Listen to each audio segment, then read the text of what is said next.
High above the ground, where the trees touched the sky, lived a tiny green parrot with a heart full of wonder.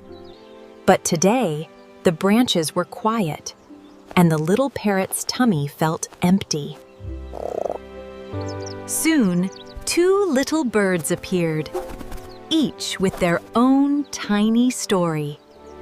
Together, they decided to search, not just for food, but for something special to share.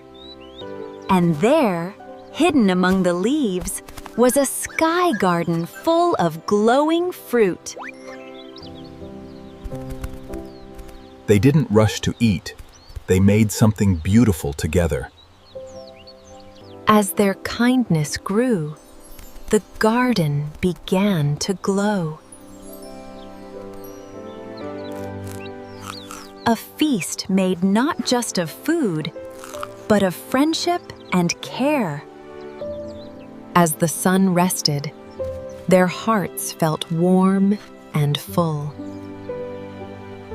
And beneath the stars, the little parrot learned, sharing turns even the smallest moment into magic.